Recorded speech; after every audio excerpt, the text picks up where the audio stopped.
So basically, this is what Kingdom Hearts is about. So you got like a dude named Sora, and then you got like a girl named Kairi, and then another dude named Riku. They all live on an island together, and so one day Sora, Kairi, and Riku are like, "Oh, hey, we want to go somewhere else," and so they do. They want to make a raft, and so they go somewhere else. But you see, one night it's a really cloudy and stormy day, and then Sora goes into the cave, and then he's like, "Oh, shoot, what's this guy doing here?" And so basically what happens is that Kairi goes inside Sora, and then like Sora goes back outside, and then he meets Riku again, and then they go up into the sky together. Then Sora like ends up somewhere else in like this place called Traverse Town, and basically like he wakes up because Pluto is licking him, and then like he's like, "Whoa, where am I?" And then so he goes around the town, and he meets a lot of like different people. Some of them are like Final Fantasy characters. I never played the game, so I don't know who these people are.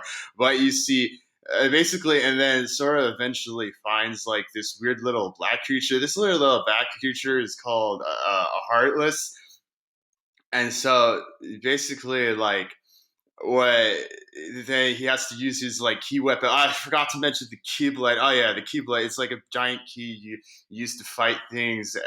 Yeah, so basically he uses that and he defeats the Heartless, and then the heart goes into the sky. It's supposed to go to Kingdom Hearts. Kingdom Hearts is basically like a moon in the sky where all the hearts go.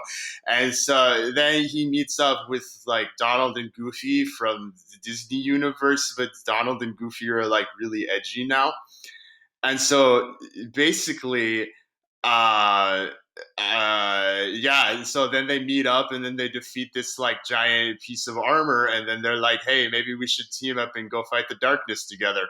And so then they team up and they go fight the darkness together, and then you go outside of the world and you see this big world map, and then there's a bunch of Disney places. And so the first Disney World they go to is Alice in Wonderland, but not the shitty Tim Burton one. I'm talking about the old school one, the better one. And so basically that it's like a really weird place. Everything's huge, but like everything's small at the same time. It's kind of like, when you take a little too much on a Friday night, and then, so basically they go there and then they find the keyhole, and then they lock the keyhole, and then by locking the keyhole, you get the darkness out of that world.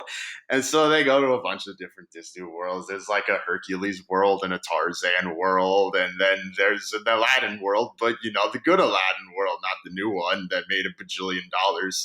And there's also everybody's favorite world, the Nightmare Before Christmas world in here too. It's probably the best one.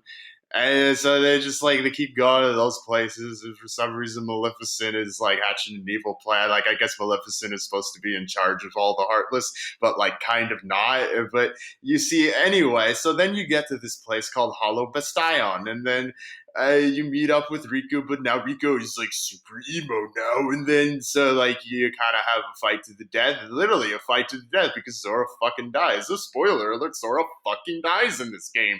And then you become a Heartless, and then you roam around for a little bit. But then Kyrie hugs you, and then everything's okay because hugs from girls can save lives.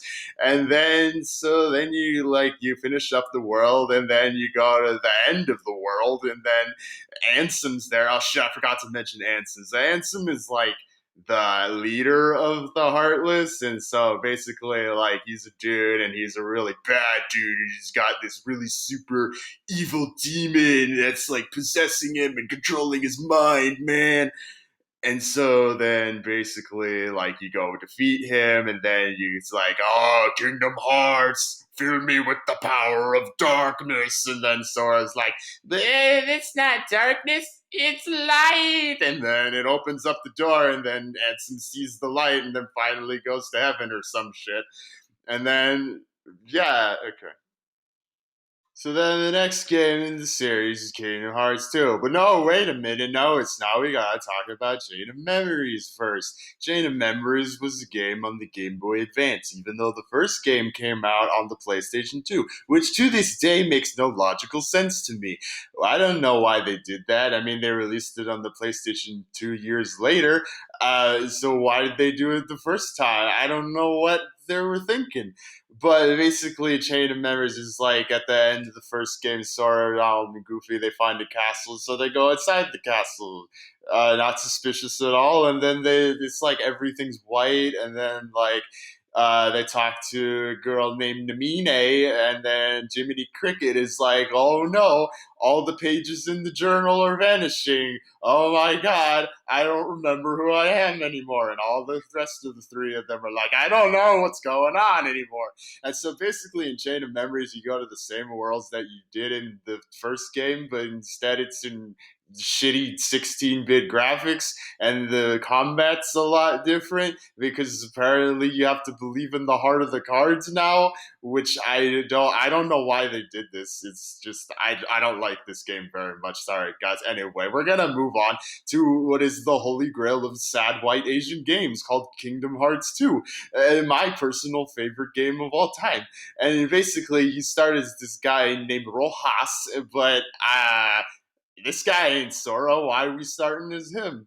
And so then, like, this guy kind of looks like Jesse McCartney, but I don't know. He's like Sora, but not like Sora. We'll get to that in a little bit. And so basically, Rojas lives in a place called Twilight Town and has a few different friends in its summer vacation. And so you play during like the last week of this guy's summer vacation, and you do things that you would normally do in a town. You find a job, you go to the beach. I know you don't go to the beach, and then you solve some mysteries. It's basically like a season of Scooby-Doo for a moment, but then you keep having these weird visions, just some scenes from the first game. And then there's like a character named Diz, who's supposed to be Darkness and Zero, and he's like not really Diz. Okay, we'll get to that in like a little bit. So basically, then Rojas fights Ahel, and then yeah, they do a fight to the death, and then but no, neither of them die yet, and then so then Rojas goes and meets Sora, and then it's like my stories come to an end, and then Sora wakes up, but he's a big boy now. Can't fit in his clothes anymore. Gotta get some new, cooler ones. And so then basically he meets up with Donald and Goofy, and then they're like, "Oh, what are we supposed to do now?" And they're like, "Let's go back to Hollow Bastion." And then they meet up with the other Final Fantasy characters from the games I never played. And then, so then they're like, "Oh, but there's still Heartless." And they're like, "Oh, but what happened? We defeated Ansem in the first game. What happened?" And so then I don't know what happened. They don't really explain it very well. But then he's like, "Oh, who are these guys?" And now we get to Organization XIII. And Organization XIII are made up of a bunch of people in black cloaks who are heartless nobodies. Kind of like Linkin Park fans. And then so basically they're like, "Oh, we're gonna do something bad," and then Sora, they go somewhere else. They go to the Mulan world and the Beauty and the Beast world and the Olympus world and the really, really, really, really bad Little Mermaid world that nobody, and I mean nobody, likes. There's actually a really cool world in this game where they go to the classic Disney world, the one that's in black and white.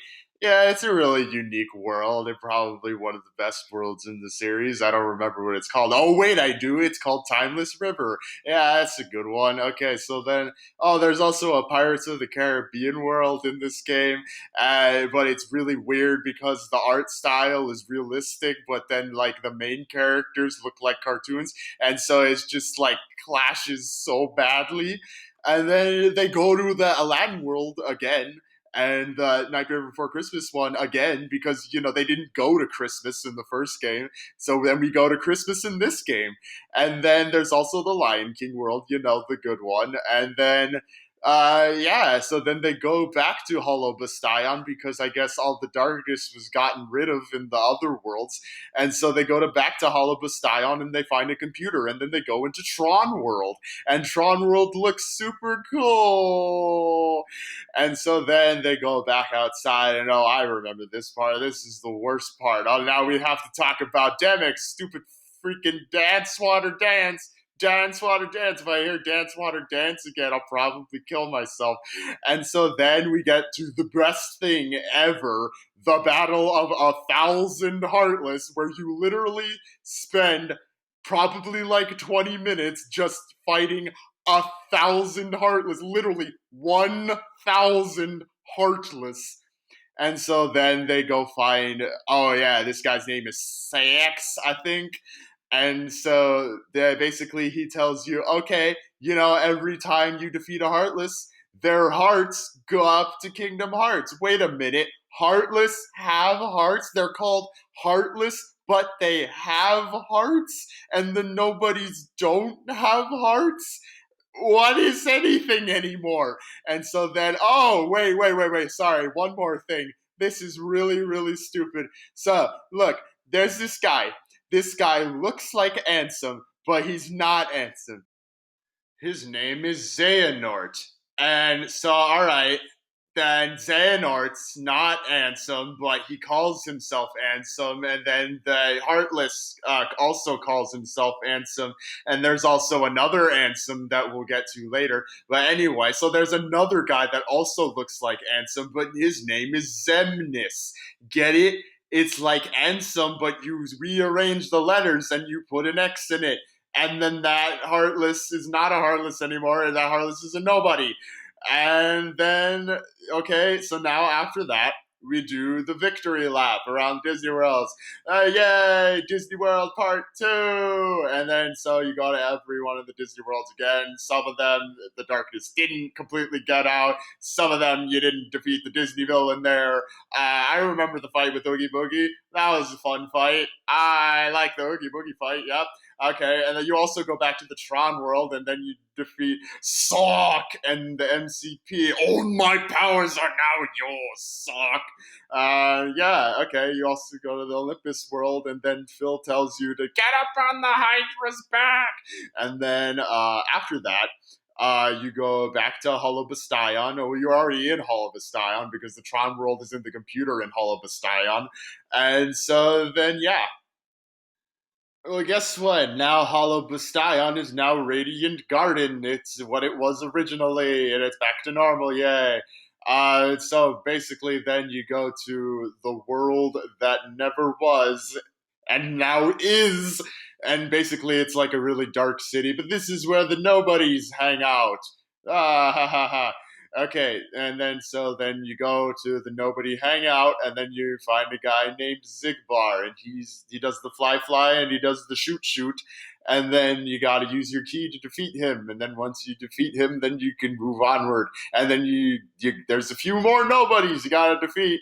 All right, and so there's the guy with the cards. Oh my God, the cards! Yeah, the cards come back in this game, and then there's a guy. Oh yeah, you have to fight Sax, and then Sax has this giant claim thing. But anyway, he uses the power of the moon, and then he becomes a psychopath. And then so now it's time to defeat Zemnas, and basically this is the greatest fight ever. No, really, this is like literally the greatest thing ever put in a video game. Because at the end then he finally reaches his ultimate zebra power, and yeah, and then you beat him with your best friend Riku. Riku's not emo anymore. I mean, he is emo, but he doesn't really show it that much anymore. And so then they finally find the door to light, and then they go back to the island. Hey, remember the island? Yeah, they go back there.